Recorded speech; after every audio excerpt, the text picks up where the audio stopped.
Good afternoon, good morning, and good night, wherever you are in the world, and welcome to the Empower Hour.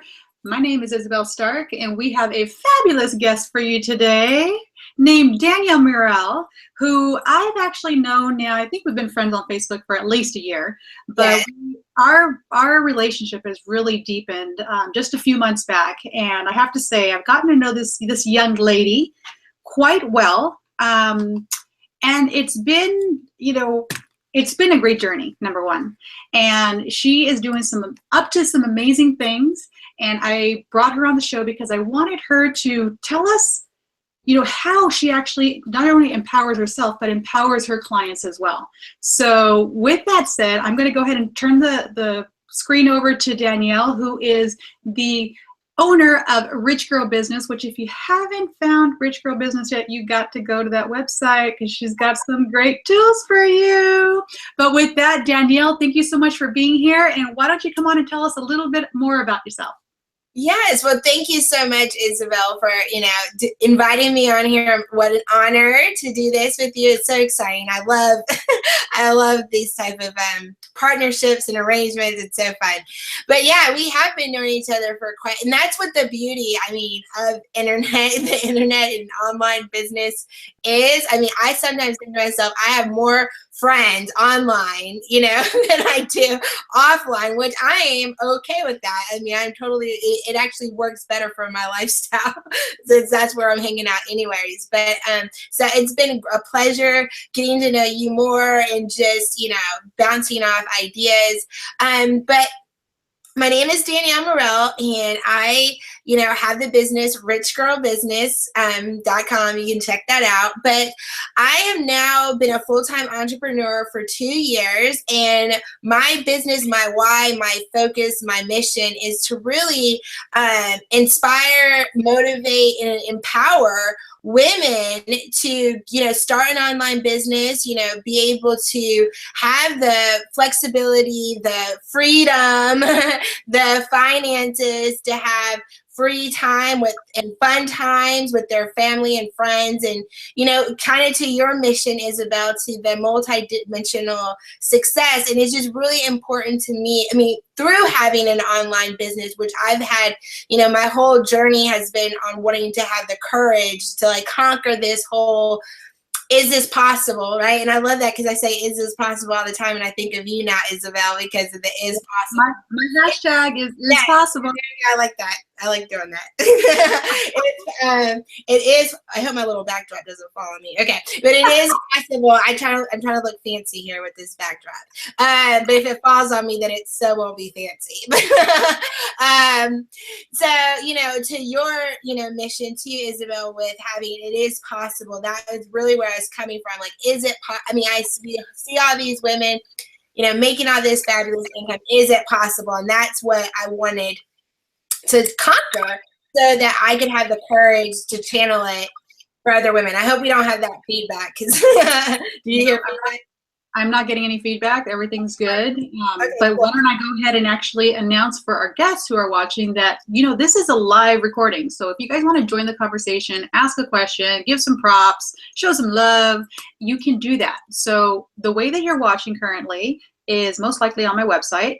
And if you just scroll the mouse right over the screen, click on it, it'll actually take you into the live recording where you will be able to hover over the 9 Google Plus squares. You'll actually see the 9, and you'll be able to select the Q&A app. It's a little kind of like a teal colored square. And if you just click that, the chat box opens up and you can ask a question. So for those of you who would like to join in live, this is totally for you guys. So I'm just quickly opening that to the side. There we go. All right. So yeah, Danielle, like I said before we got started, it's all about how, oh, I wasn't expecting that. I got a visitor. Well, they're not invited to the party, so I'm not getting that. Let me collect my thoughts here. So with the business and with bringing you on, and this conversation is just really having a conversation, really just about getting to kind of the roots as to where you started, who it's possible for, and what you actually believe in. So hopefully your feedback is all freed up and cleaned up by now. But what I'd like you to do is, for those of us who haven't heard much about your story, like really chat with us and tell us how it is that you got started. You mentioned 2 years ago, so there had to have been a pinnacle moment that something happened. So what was that something that happened at those 2 years? Let's hear it. So, well, it's, to me, it's interesting story, and that's what's so great about, people's stories, right? Because it's a journey and we're all on our own. We all have a different journey to how we get to where we want to go. But I mean, I've always known, like, I've had an entrepreneurial spirit, I guess you could say. I mean, I do feel like some people are born with the, an entrepreneurial, like at some point throughout your life, you just come to terms with that. You're really either creative or different, or, and that's where I kind of fell in growing up. I'm very creative. I love creating things, when I was a kid, talking jewelry and all kinds of arts and crafts, like making things was always like something I like. Let's talk about that. When you were a kid, did you actually sell your jewelry and your arts and crafts? I do believe that I did. What I do remember fondly is carrying around a box of beads. I mean, I would have my box of beads, and I'm talking about the little beads. I would just remember carrying those around. I'd make jewelry, and I remember one time I hit it on something, all the beads splattered all over the YMCA floor, and I'm just I'm over here sweet. I'm like, they're not organized by color. It's all one rainbow on the floor. So I'm pretty sure if I didn't sell it, I gave them away. I really love the creative process. And I'm just a creative by nature. I'm the artist brand archetype, by the way, if you don't know your brand archetype. Mine is the artist, so I know that I fall in line with the creative brain piece or whatever. And then, growing up, I've always been kind of a woman who's done whatever she's wanted to do. Like, I've always just been that girl that, even from the littlest things, I wanted to be I always knew I wanted to be a high school cheerleader. I know this is random, but it just kind of talks about, I guess, who I am as a person and how I approach life. So, you know what I mean? That kind of plays into how I even got into an entrepreneur. It's I always, I'm the type of person that I will want something and claim it. And I might not even be in a position to really have it or deserve it at that point. But if I want something bad enough, I'm the type of person who'll figure it out. Even in high school, I wanted to be a cheerleader. I never cheered, but in my mind, I just knew growing up, I'm going to be because that's the popular girls. That's where I'm going to be. And the day for, 3 months before tryouts, I learned everything I needed to know about cheerleading, in 3 months, and made the team and went on to be cheerleading captain with no, prior experience. So I say that just to say that many times in my life, I've just said, I know this is what I want. I know I don't know or haven't done it before, but I'm going to figure it out. It's figure outable. I'm going to do it. So that's awesome. It was showed that number one, you knew. So it was a first a thought, right? The thought comes first always, but then how you applied yourself the 3 months before. I think that's very telling of not just your archetype, but also your personality. Right. Well, I that's why I kind of share it, because I think it's important, to know that, especially in my particular journey, I've gotten so comfortable with being uncomfortable, getting uncomfortable that, I'm just if I want it, I'm going to, do what I need to do to have it, even if it requires me in 3 months to, master, things I never knew before and be the best at it, which was amazing. Because we're talking about high school cheerleading, which meant a lot to me and still does in my memories, because it was a chance for me to show up as a leader. It was a chance for me to lead a team. It was a chance for me to be an inspiration and motivation, not just to my team, but to the school, really, and to be a role model for others. So, I showed it just, as an example of, What's the start of it, right? It's we all have our early beginnings. You had cheerleading, and it's funny because I had the opposite. I was a jockette. So from the earliest age possible, I was even going back further than high school. I was the first girl in my whole region to be an all-star baseball player, Little League baseball. So like I've always been the jock. I've always been that leader, always been the captain. And yeah, it's something that's ingrained in you. You know, I do believe we're born with it, you know, and I think a lot of those leaders do turn into entrepreneurs down the road. And I love that. That's so cool. I love that. I love that you did. I did play softball 1 year in high school. And that was funny too. I did it because the boy this was not a boy. Doing sports is for a boy. Okay? Just FYI. If I do anything sport related, it isn't for me. Just keeping it real. Keeping it real. If you see me playing any type of sport, you can know I'm out there trying to impress somebody because it ain't my thing. And so, yeah, even playing softball, like I totally right. I think what you're saying is true. Is that entrepreneurial leader? The leaders do show up because, you know, we're born to lead, you know, and I think you can pick up leadership qualities and not be born, you know. And my dad, for sure, growing up, one of the things my dad for sure ingrained on me growing up was like, be a leader, Danielle, not a follower. You know, he didn't even want me to do cheerleading because in his eyes that was like, you know, following the crowd, following what's popular type of thing. He wanted me to be on the field, not on the sidelines cheering. But I showed my dad, because I am a feminist, and my dad and I bump heads about that all the time because he's like not, you know, I don't even want to tell you his political demo. But if I tell you that he's anti-feminist, that already tells you what political affiliation he's with. But you can put the dots together.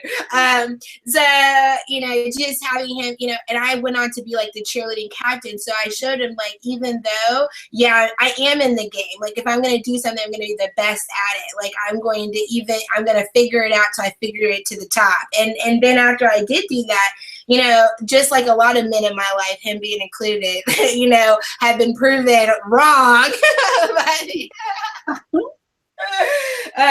So let me get my little tissue here. My eyes sometimes water when I'm having a good time. Not because I'm crying, but because it's all good. Tears are good too. My eyes water, you know, when I laugh because I don't know. But so let me get back to this story since we went on a little tangent. Or I went on. So, you know, 2 years ago, I mean, actually it goes back a little bit further than this. It's like I have a degree in marketing management and I have a minor in women's studies. So I went to college for actual marketing, and I definitely excelled the most in my women's studies classes. Like that was my jazz. Like that's what I wish there was a major that I could just major in women's studies versus minor in it, because it was my favorite thing to do. So I'm really passionate about women, issues, causes around a plethora of different things. Went to school for marketing, and I graduated in 2007. So you'd be really shocked to know that even though I went to college and did marketing in the 2000s, like what I'm doing today and what I do and what is going on right now in the internet marketing space or the online is not anything that was taught then. I don't know if it's being taught now. Now there were some foundational pieces of that, you know, concepts that I grasped in college, but I feel like you're just as good as going out here and learning it through coaches or business mentors, you know, than you are getting a degree in it, because so but it changes so rapidly. I mean, we've seen in the time that we've known each other, we've seen like kind of the rise and fall already of Periscope even. Right. Yeah.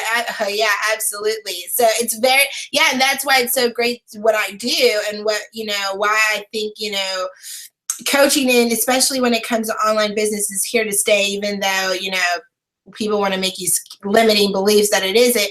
But it's so always changing and new strategies and new technology and new ways to leverage, that there will always, I believe, be something to learn to do something better. And I love that I get to dedicate all day to mastering it, because the women I help, this isn't their zone of genius. So they don't know, they don't have time to be a full-time figure it outable person. That's my job, to figure it out by day so I can tell you by night what to do. Yeah, and you have to spend all day with your new show that you actually have in the chandelier room. So yeah, it is like a full-time job, because it's constantly changing, constantly. Like I just recently, I think, read last week that Blab is gone. And very soon, this platform that we're on, Google Hangouts on air, is going to be gone as well. It's mid-September or so. It's going to be the last day. Blab hit the ice. Blab hit the sword already. All that kind of stuff. Yeah. Yeah. Well, yeah, the Walmart is in town, so the Walmart said, honey. So I noticed this trend in 2008.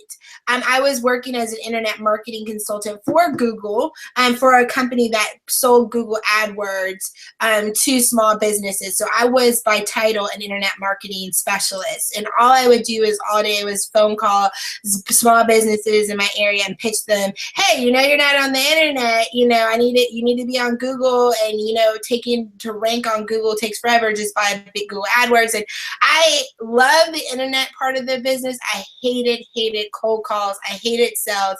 I hated it. And we were in a selling situation where we had to make 100 phone calls a week to businesses, and every time I'd call them, they'd be like, if you were just a client, I'd be rich, hang up, and I was just like, this isn't working, because how am I supposed to tell people to use the internet to get business, but yeah, I'm over here doing it the old-fashioned way, calling folks.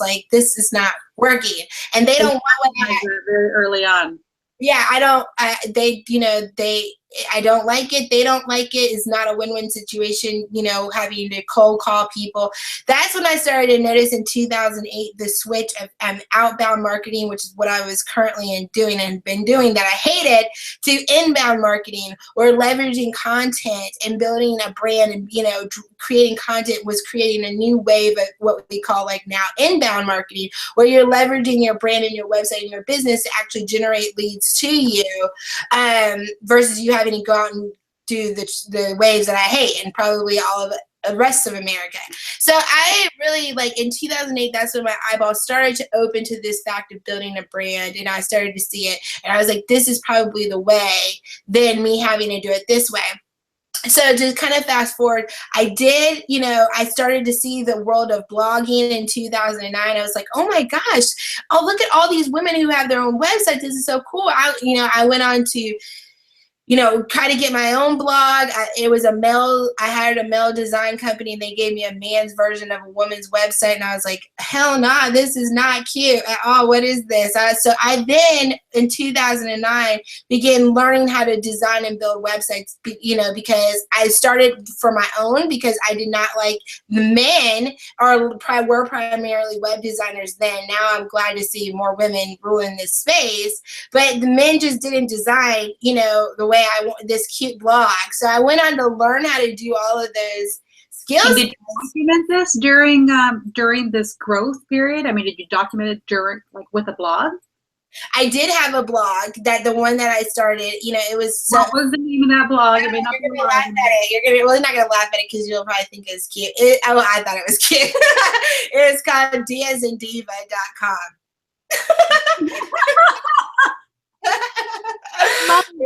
It was called diasandiva.com, And so it was a blog all about, I was doing, because back in 2009, the big rage was having a do-it-yourself blog. This is what I would spend hours every day. I had my Rolodex of blogs that I would go to every day, that I just was so inspired by, because then it was the merge of two things. It was oh wow, the creative, go back to my hobbies, my arts and crafts, making stuff. And then, now having a place to showcase it. So I was doing all kind of crazy stuff, trying to think of how I can monetize this blog, and I was doing what a lot of bloggers do when they want to make money online, or a lot of people who want to start a website, want to make money. They go this path, and I'm here to tell you, this is not the most lucrative path to make cash, but the path I was following, that a lot of bloggers follow, is creating a lot of content with the purpose of getting an audience up far high enough that you could turn around and sell advertising, or banner space, or stuff like that. that seemed to be the focus really in the early stages of blogging, is really build up your audience, because you always have to have an audience. And it's true in any business that you have. You have to have people who actually know, like, and trust you. Right. So that's how they're treated. And I'm glad to see that, now they're getting savvier because of the wave of internet marketing, like smarter ways to do it. So hopefully now I see more bloggers getting smarter about how they're doing it. But back then it was the straight pump out content. Hopefully people love it and keep coming back every day. And then you'll build up an audience over time that you can sell or monetize. The problem with that is you end up creating a lot of stuff that barely gets seen because, you got 100 people coming there per day, and that's just not enough. You need to be having like thousands, hundreds of thousands a month, not a couple hundred a day. And that's really where I was. But I learned a lot because during that process, I learned how to graphic design and build websites, and I loved it. It actually felt like the perfect fit for me to learn web design and development because for once, I now have a hobby that wasn't expensive as hell. Because when I had Diaz and Diva, I was over here trying to refurbish furniture. I was over at the craft store every day buying stuff to fix up and decorate so I could do a how-to tutorial. It was expensive having a hobby craft business to do DIY crafts all the day. I'm like, who has money for a Pinterest blog? Do-it-yourself girl. Huh? You were the diva do-it-yourself girl. Yeah, I mean, I was over here refurbishing, taking apart thrift store furniture. It was just out of control, and I ended up getting a garage full of useless furniture that's painted 1,000 different ways, that I can't even use because I'm over here buying all this stuff to create tutorials to have a business, So that was kind of like, when I started, but I felt web design I did find out that I did love the design and graphic part and the business, the website part, because I was like, wow, it's finally a time I can have a creative way to express myself without the expense of having to buy stuff, to make this possible, because I can just do it on the computer and I can just create to my little heart and make it pretty and everything without having to touch paint and furniture and all kind of other stuff that I was doing. But did you know back then that you had a bigger dream, like a bigger vision, or was it just kind of developing? Was it? It was developing. I feel like everything has truly gotten me to this point because I wouldn't be here and have a business today had I not attempted and had continued to attempted to get this on a way that I could leave my job permanently. I tell people all the time, I'm like pink satin in a brown polyester world. I just can't do the brown cubicles. It drives me nuts. I go crazy. I don't work very well. I'm a horrible employee when it comes to working for others because I'm always going to be that person who's 50% here and 50% on their side business. And I know a lot of women who are like that, who are, carry guilt in their jobs because they know they're not there and they know they're cheating the company, which some women like me didn't really care because they weren't really getting paid what they were worth anyway, so it was a trade-off. But for the most part, that's how you feel. And so it was just like, definitely everything got me here. I knew that, I was searching for a way to do it. So I did not know about rich girl business at this point, but this got the ball rolling of getting to me to where I could even come up with the idea. I did in between that time, between 2009 and 2014, that 5 years, I was like, that's why I said I'm no overnight success. That's very important to tell the viewers, because I think a lot of people, they don't really recognize us in the online space until we've actually been doing it. There are so many failures, if you will, or lessons that we've actually had to go through to get us to where we're at. Right. That's exactly right. It's like, I mean, it's funny even, and I'll talk about this about where I am today. It's funny. Like I sometimes joke with myself, like, I think sometimes I do like a long and hard journey sometimes for myself. Like, I think that I'm one of those type of people, not that I want to be, or that, and now since my whole perception has changed, but I typically am the person who wants to take all the bumps along the way. Every pitfall that I was told not to do, I just want to do it anyways, just so I know if it really was true. Okay, it was true. You were right. All right. There's the exception in the rule. We always think, "How? Of course I'm the exception. I can do this." And then, but the great thing is that even if you were the rule and you did fail, there's always a lesson that you learn from it. And I was just going to say, the road to success is actually paved in failures. Yeah, and it's such a rewarding journey, and no matter where, and I have had ups and I've had some high highs and some low lows in this business, but overall, I wake up every day extremely blessed. I love it because this journey has taught me so much about myself. It is the best personal development journey anybody to known to person can do. I believe it's being an entrepreneur where you literally have to go out and kill your own food and bring it back home. do that, and then come back and tell me like how much fish you brought home today. So it just really, and just even more about going out and getting money. It's about who I've learned about who I'm being, and I mean that concept is something I never learned in school. Awareness, facing obstacles, personal obstacles I would have never had even realized that needed to be addressed had I not taken this journey. So it's by far been the best one. And entrepreneurship. I think Gary Vaynerchuk said it in that video that's going like viral right now. He's giving somebody advice about you have time, patience. But he said entrepreneurship is a lifestyle, and if you're looking at entrepreneurship as a quick get rich or a quick, it's an escape route, kind of thing, you're not ready for it. You're not cut out. Entrepreneurship is not for you if it's not something that you're going to chase no matter what comes your way, because it isn't for the faint of heart. I don't believe. I think it gets easier. I think great things do come in abundance, and I think that good things can continue to happen. But I think there's a lot of personal growth that you have to go through till you get to that pinnacle where nothing, that you can withstand a lot more than what you can withstand. You're gonna have to build that up. Like it's gonna test you to make sure you're really ready for the real thing.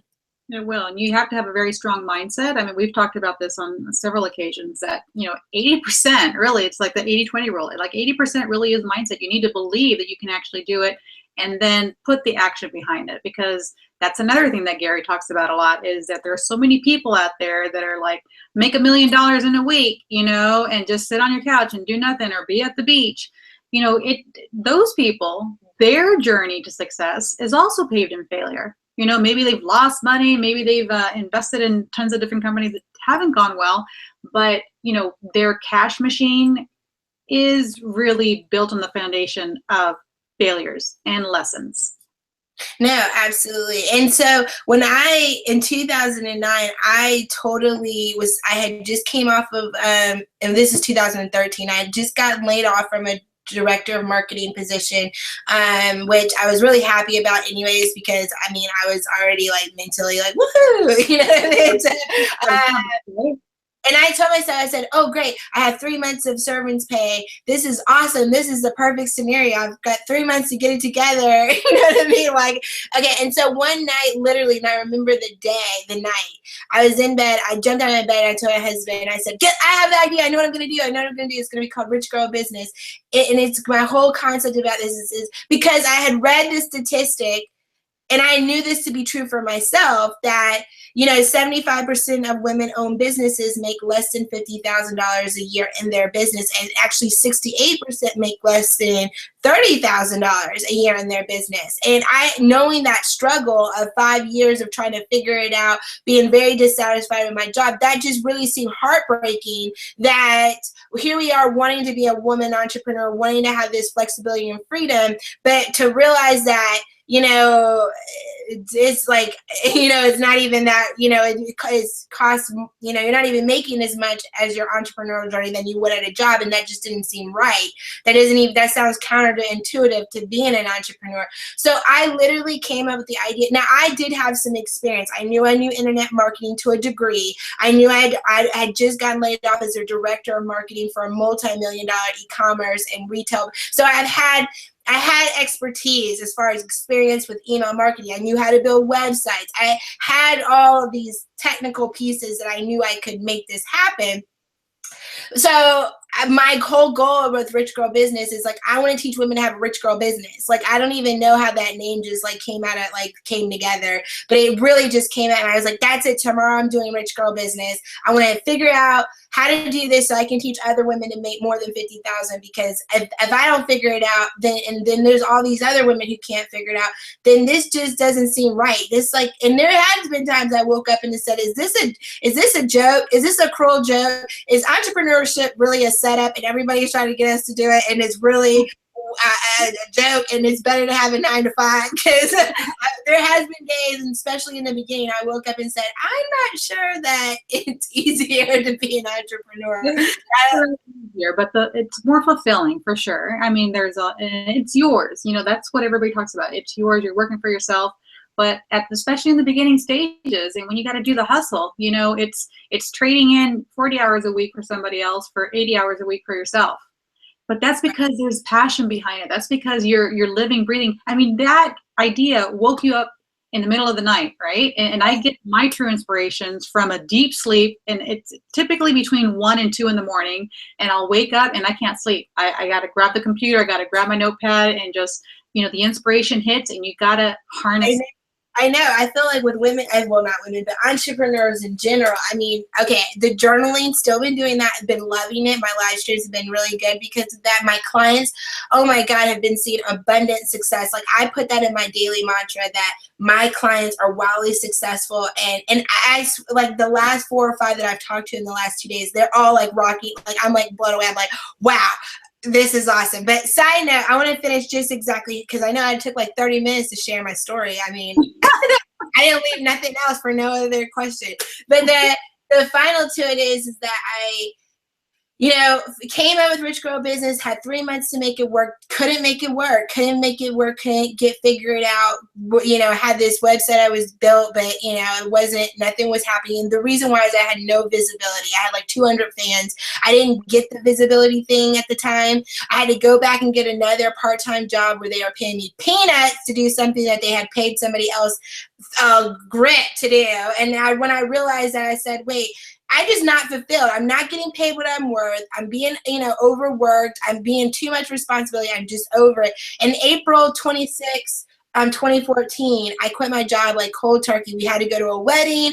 They weren't going to let me have that day off. I said, oh, well, I'll show you. I'm going to come back in here and not be here tomorrow. And my husband thought I was ludicrous because we had no savings. We were not in no situation to like not have a piece. But I was determined. I was like, you know, and it's funny that, you know, not funny, but your whole brain is about multi-dimensional success. In that time and space, I could not be multi-dimensional because it was just too much for me to figure out how to have a full-time job, how to be a mom, how to be a great wife, and to be running a business that's not working. And I'm feeling the pressure for all this time I'm spending, you know, on my business and not spending time with my family and kids. I mean, and then now they're like looking at me with the side eye. So I just quit, and I was just like, I got to go full in because there's no other way at this point. And so I did, with no support, which I don't recommend, you know, because you go out there, especially if you decide you want to quit your job with no savings. I definitely suggest you not do that on your own unless you have some type of proven experience that you're going to be okay. Because I was flopping around, failing like, and flailing like nobody's business. And I was trying everything I was seeing for free. I was trying to reimburse, and it was just not going. The 2 things I did figure out was the branding piece and the Facebook advertising for visibility. And once I started figuring those 2 things out, I did started seeing a lot of like leads and stuff. But it wasn't until I invested in myself fully with support was I able to take my business, you know, take off. And so in the last 2 years, I've been able to like attract over 40,000 ideal fans and followers into my community.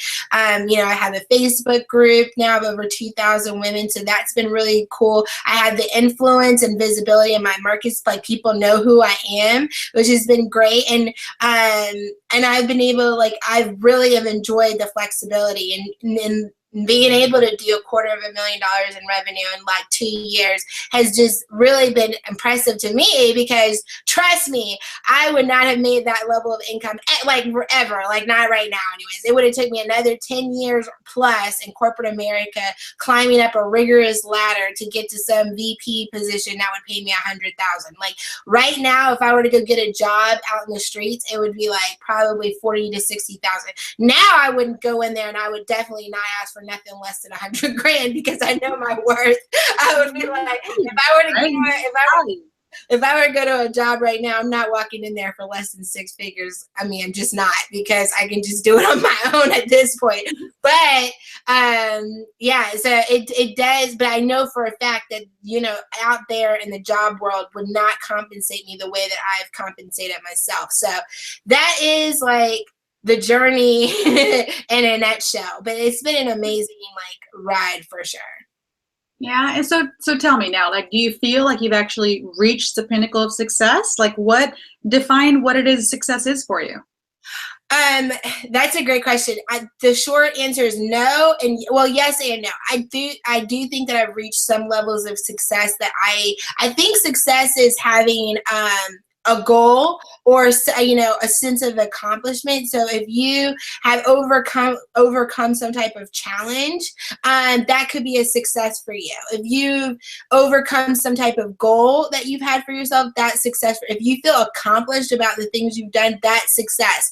So in my opinion, and so in that way, yes, I've been very successful. I mean, time and time again, and I am a big believer in the power of manifestation. I do believe that the world wants to give me exactly what I want when I ask for it. I think that the universe is always operating in that sense to give that to me. So with that being said, yes, I have accomplished, you know, the fact that my whole rich girl business concept was to go out here and prove, is it possible to actually have a 6-figure plus business? Can I really work from wherever? Can I have the flexibility? And I've accomplished that. So that is success for me. Now, as far as what I define success now at this level, no, I haven't reached that, you know, what I'm considering the next level. And that's the beautiful thing about entrepreneurship, I've realized, is that there's levels to this thing. And I realized that about 6 months or so, or a year in my journey, I said, wow, like once you get to this level, there's like another level you didn't even see. And then there's like another level, you know, and you just want to keep going, because what is so amazing about being in this space is how many women, like I wake up every day totally motivated, inspired, like the women that are in this space. And I feel like this is a great industry to be in, because I don't know of another industry that you can wake up every day and be so inspired, motivated, it pushes you, because other women are like really out here blazing the path, and you're like, wow, that's possible. Like, get your stuff together, like immediately, like get it together. Okay? Like, you know that our conversations are always about really keeping it real. How about the days that you don't have that inspiration? How about the days that you just you wake up, because we all got them, you know, and you're just like, oh my God, I know I need to do these things. How do you push through that?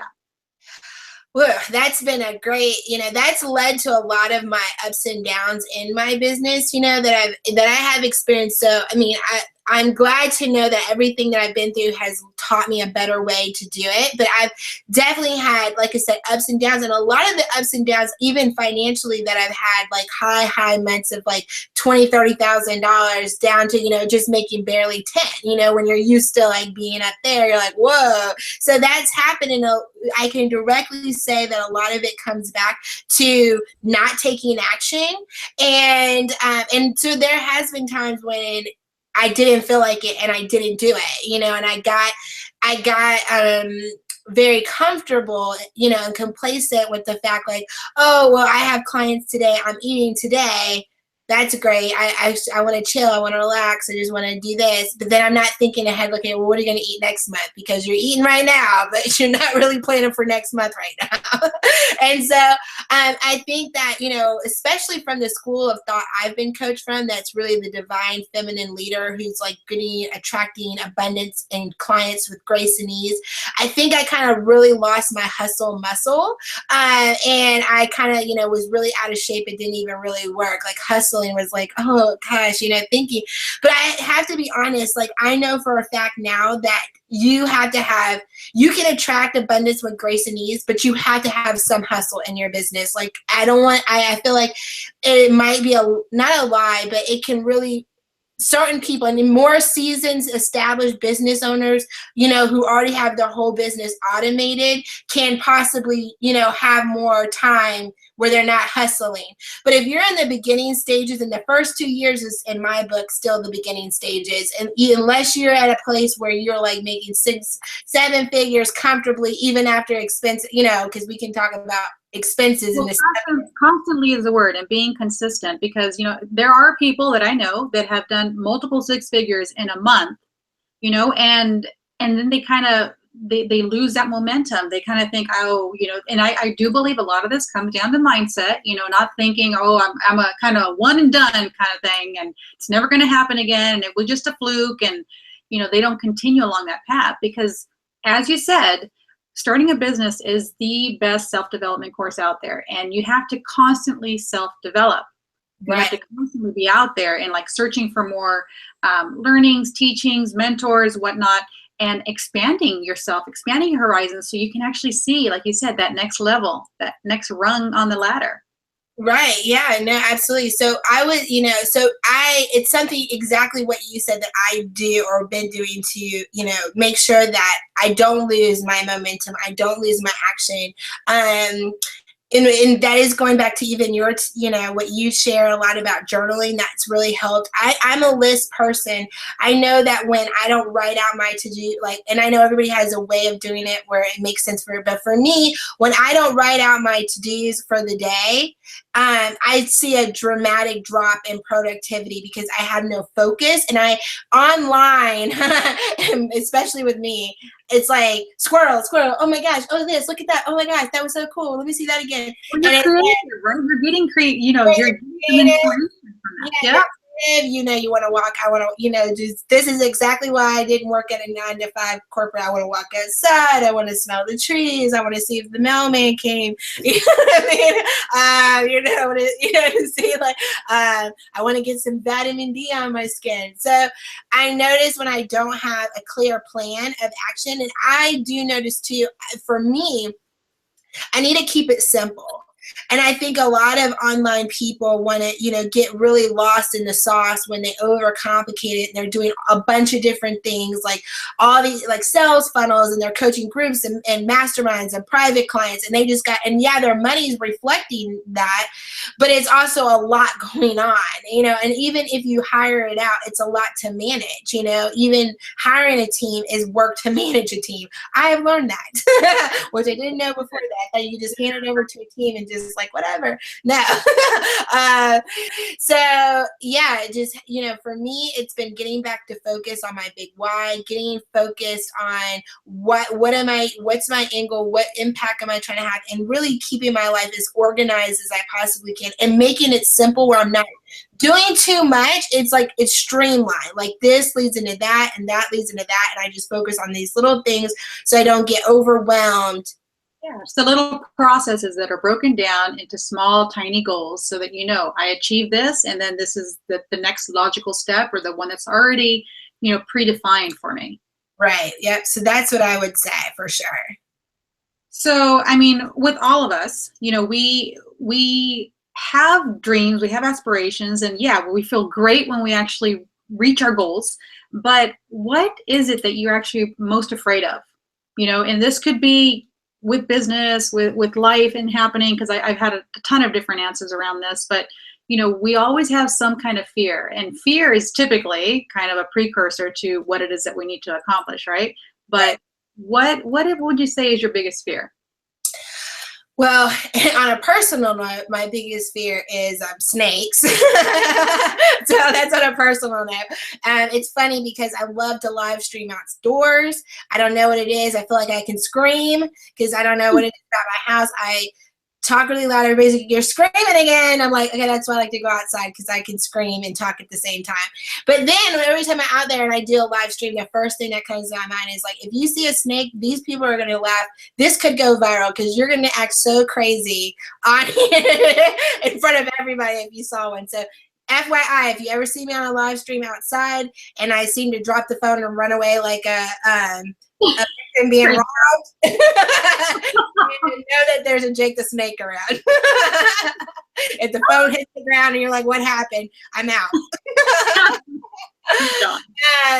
But on a business and life, I think, you know, and this is kind of weird when I thought about it, because like, what really does scare you, other than the snakes, which is like ha ha ha, but what's like the real, like, what really are you afraid of? And you know, I think it comes back to just the feeling of not enough. You know, I think that that's like a fear that, and it is working on your mind some, and I know that can be, you know, and that's why I have to always address my biggest fear, right? Because, you know, they say when you're really fearful of something, you have to head on. You know, head on. And so what I mean about not enough, and I can see, and I see it how it's played through in my life, you know, just like, you know, always being worried about money, like there would not be enough money, you know what I mean, or not enough clients for me when I see competition. Oh my God, she's doing really good. They're all gonna want to work with her and not me. Like there's not gonna be enough for me too, or, you know what I mean? So when it comes to competition, I could see it play out. You know, she's rocking out in this group, and, you know, there won't be enough for me, or oh my gosh, if I don't get another client, there won't be enough money next month, or, you know, kind of, or even before I even had this business, I was always fearful of, or is there going to be enough, you know what I mean? Or, you know, so just kind of, you know, with my kids, you know, am I doing enough? You know, that's a fear, like, oh, you know, because I've spent a lot of my kids' younger lives building this business, you know, and working around, you know, this is like, I do feel like a great mom, because I feel like, you know, I'm the kind of mom I guess I would have wanted, but there are definitely things that in my parenting that I know I sometimes feel like I'm dropping the ball and not doing enough because I feel like I'm doing something in some other area. So I'm always asking myself, you know, am I, you know, showing up enough for them? Am I reading to them enough? You know, am I, yeah, kind of doing that. So I've been, you know, through mentors and, you know, mindset and stuff like that, just kind of knowing that I am worth it, that it is enough, that there will be enough, that it is an abundant place, that it is limitless. And that has definitely helped. I mean, when I stay in that space and I'm not worried, you know, that it's not going to be enough, you know, and that anxiety, when I go back onto like, no, it is enough. There's enough money out here. There's enough clients for you out here. Your kids are going to be okay. You know, they're only 6 and 3. It's going to be fine. You know, you have enough. There's nothing broken, nothing missing. You know, everything is, that really does help with the fear. But it's one of those self-sabotaging things that come up in different ways, but it's still that, is it enough? Yeah. I hear you. And I think, you know, I mean, that's one of the big reasons also I brought you on, is because I see that you are a multidimensional success, and it's because you wear all these hats and you're trying to, you know, constantly be the best at what you can be in that moment. So, you know, overcoming our fears is a great tool, is a great way for us to number one, just feel good about ourselves and be like, okay, you know, I can conquer this. You know, you've conquered it with your business, and you're constantly conquering it in real life, in all the roles that you play. So tell us more about those roles and how it is that you actually achieve multidimensional success, because, you know, you're not just a woman, you know, you're a mama, you're a wife, you're, you know, a cheerleader. Yeah. You're right there, Doc.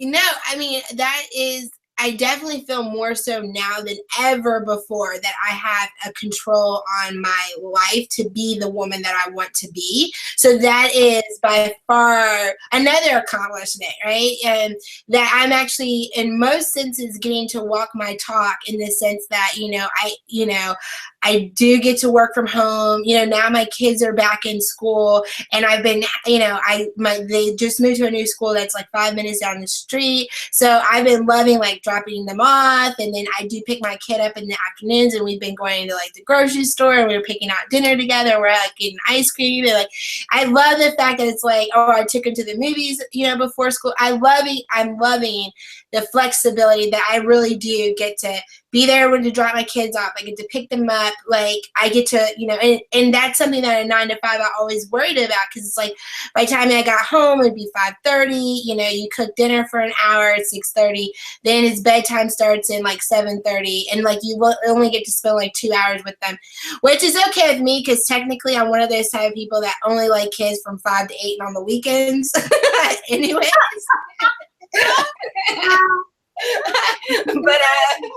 But tell us then, like it sounds to me like it's more of a mindset thing. Like you actually created it for yourself and you made the decisions, took the actions, but it sounds like it's more of a mindset that you've created to create this multidimensional success.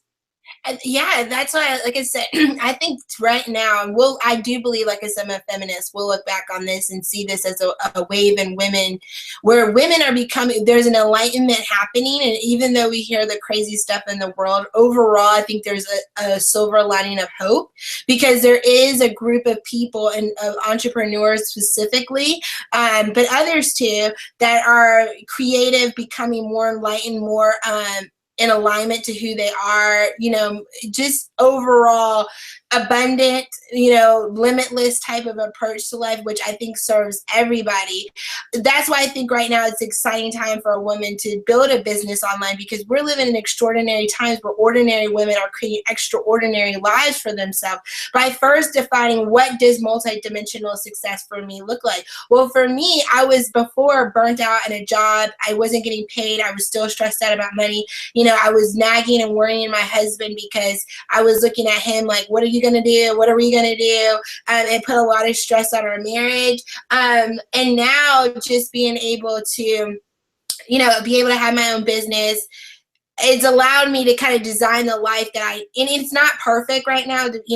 Honestly, it's not perfect, not where perfectly, like everything's like, oh my God, everything's like perfect. But I will say that for the overall, it's getting better every day. I will say that. I will say that it's getting better every day. And the fact that, now, even recently I've done a new business model kind of overhaul to kind of make more time, because even when I was getting really successful in this business, I was still taking on a lot to reach that. And even now, the way I'm like transitioning into the way I do business now, I've been able to create more time for myself during the day, where I've been able to be ready for dinner. I've been so proud of me, Isabel. You'd be so proud. I know. I've like cooked dinner every day, like homemade cooked. Like I'm impressing myself. I was like, wait a second, your girl brings home the bacon, she cooks the bacon, she cleans up the bacon. I mean, this bacon is like the. I was like, just call me Eureka! Yeah, just call me Superwoman, because I'm over here flipping up this bacon over here though. And so, And it has been great, because even my husband, who's taken on a job recently, because he wants to change his business direction, which I'm totally supportive of. And so he's been, now when he was an entrepreneur for 2 years, went back to a job to get more experience in finance. And just now, me, and he's still building up to where he wants to be. But the fact that I'm able to, still support our family, and still help him through his transition, where he's going, makes me feel really great, because now he's getting the support he needs to do what he wants to do. I'm being able to be more present in my household, which has been great. And I'm really excited about what I'm launching program-wise, and just the activity that I do have going on. I'm really enjoying it. It just feels so natural and manageable. Here with the viewers and everybody here is what tools are you actually using to make sure that you actually stay on track to achieve your multidimensional success? So, one tip, one software I use, and I say this, I'm going to tell it because I'd be darned if every client that I work with, because I do manage my clients and my whole life pretty much through Trello. It's TRELLO.com. It's an online free, project management, web management, project management. It's not I don't want to call it a project management, but it allows you to organize anything. That's their slogan. Organize anything. That's what it is. So Yeah, organize anything. So it's an online Trello. You can go there. You can create different boards. So I have like a board for each of my clients has their own board. It's like a filing cabinet for me, really. Like I can just see all of the client boards I'm working on. I just click on it. It opens up. There's lists, which me and my clients really enjoy checklists. Like what do we go over today? What's our homework? What needs to get done? You know, you can visually attach documents to it. You can move it from create like a structure where I have like one list is to do, one list is review, one list is done. And then when I write things out on the to-do list, I just drag them. If a client needs to review it, it goes to review. And once they're done with it, it gets done. Or for me, I can just move it to done that way. And it's crazy because a lot of my clients who see me manage them on Trello have went on to manage their whole lives on Trello. I had one school teacher who built a business with me, and she manages her whole school on there now. I'm like, she's like, Trello is by far one of the best things you've ever. I mean, she's like, really? This, like, really? And like a client that I work with this morning, she's like, she uses Trello for all her clients. So it's not a coaching software. It's not built with the intention to help people manage clients. Well, it could, but it's just the flexibility of it. And I write down even my whole brand.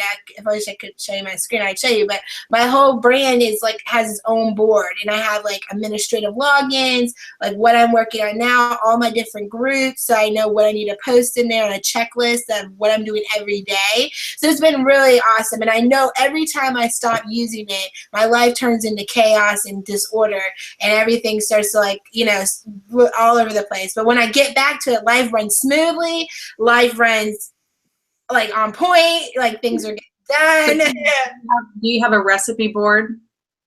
I don't have a recipe. I use Pinterest for that.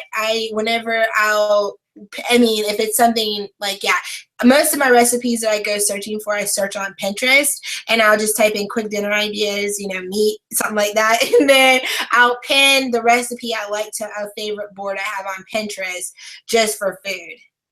Cool. Cool. Well, I mean, that's a great tool. I know you and I had talked about that in our last conversation. Any other tool that you use, or, you know? So I'm trying to think, like I use Trello every day. That's like I live in there. You know, what I've been using a lot, and I'll tell you now, you know, you probably may have seen it, but, you know, OBS system, you know, use Studio, using the open broadcasting, I've been able, and we know we're going to talk about that, about how it's going to be changing in the future, which I would pay for it if it changed. You know, if I could live broadcast just to my group, you know, that way, it would be totally worth it to pay for it. So I would, but I love being able to do the live trainings, sharing my desktop, which I've been able to do strictly within a group. Format group. So that's been able to help me a tool. So it's called Open Broadcast Software Studio. If you want to go check it out, viewers, OBS, it's to open broadcast a live stream from your desktop, you know, on Facebook Live. And that's been a great tool I've been using a lot in the last 2 weeks, because I've pretty much been able to run a group program just with Facebook Live and a Facebook group, which brings down a lot of the technical issues that people have with setting up a membership site or something, because they have to have like a membership site, and like you had, you know, uploading trainings. And I'm still backing up my trainings, and I'm going to turn it into a portal, you know, for onboarding clients. So I'm going to reuse it that way. But I just really love the fact that I can do trainings, webinars. You saw last night in the group how I had like a little title screen to make it like a show, because I think Facebook Live, we can use it for a show, would be awesome. So yeah, that's been a good one. I use Active Campaign for mailing. But yeah, that would probably, trying to think, any, you know, PayPal for taking money, Stripe for taking money. Well, you gotta take that money, girl. Yeah, there's your money getting paid. Yeah. I mean, just quickly looking over at the time, it looks like we're going to be wrapping this up, but I always like to make sure, number one, we want to make sure that you let us know where we can find you. But before you do that, I want you to get really clear and focused and share with us what is on your big goal, your big vision board for 2016. What is it that you are on point for? I want to give you something like, oh my gosh, but honestly, I want to, my big goal for 2016 is really to, finish the year strong with, I would love ideally to maybe do 7 or 10 more clients in the next, 3 months to bring them on board for my 90-day program. I definitely would love to fill up this Savvy Socialite group that I'm doing up to 30 women. We're at 11 now, so that's what I'll be working over the next 3.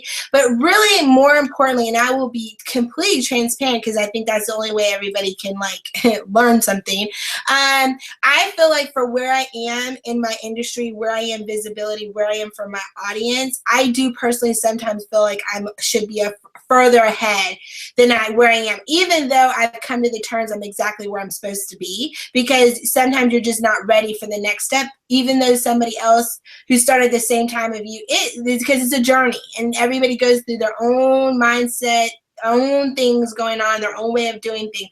When I look at it overall, I do I think I could have been at $500,000 or $1 million plus by now. In my head, I do think I could have done that if I, for what I have going for me, and I haven't gotten there yet. So I don't intend to accomplish that in the next 3 months, but what I do plan on accomplishing is mastering the business models and the back end pieces that I truly need to have a $500,000 business next year. So my big goal to finish out 2016 isn't like, oh, I want to, make another $200,000 before the year is over, even though if that happens, that would be awesome. But more importantly, I want to make sure that going into 2017, I don't repeat a lot of the same mistakes that I've, repeated in the past. And I want to really be for this level, because it is a different level than playing at the beginning level.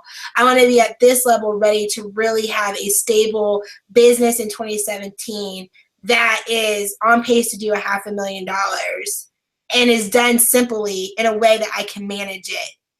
You know what I mean? And that's an awesome, awesome goal to have. I think totally doable. You are on your way to actually do that. So that is that's actually a wrap. That's actually everything complete. I mean, this interview with you has been so much fun. It's been very insightful. You've kind of gave us a little bit more behind the scenes about your cheerleading days. Which I'm going to be calling you on that now. Yeah. I'll be a cheerleader. I feel like I get to be a cheerleader for, it's funny when and I know we're on a wrap, growing up I wanted to be a teacher. I'm a teacher now. That was one of my first things I wanted to do until I figured out how much they got paid. Now I'm a well-paid teacher.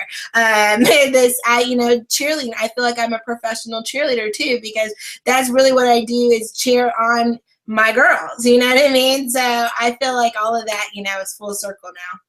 That's really awesome. And you know what, like I said, it's been great having you here. Why don't you share with us one final time where everybody can find you, and we will wrap this up. Okay, so easily you can find me at richgirlbusiness.com, because you can go to the connect page and find all the social platforms. I love, being in my private Facebook group, the Chandelier Room. Isabel's there and I'm in part of her, so come on and join us in the Chandelier Room. You can find me on Facebook, and I love Instagram and Snapchat. Fabulous. And on Instagram and Snapchat, you are Rich Girl. On Instagram, it's Rich Girl Business, and on Snapchat, you can find me under Rich Girl Business or Rich Girl Danny. Either one, DANY. Fabulous. All right, everybody. Well, thank you so much for being here live and joining in and just being able to get the little nuggets. There were tons of nuggets here that Danielle dropped down, some truth bombs and some nuggets. So make sure that you go through, you can listen again. It'll be here on the page. And I look forward to seeing you guys in the next episode of the Empower Hour. Thanks again, Danielle, and love you, girl. We will see you. Awesome. I've enjoyed it. Thank you for having me. My pleasure. Have a great one, guys. Bye.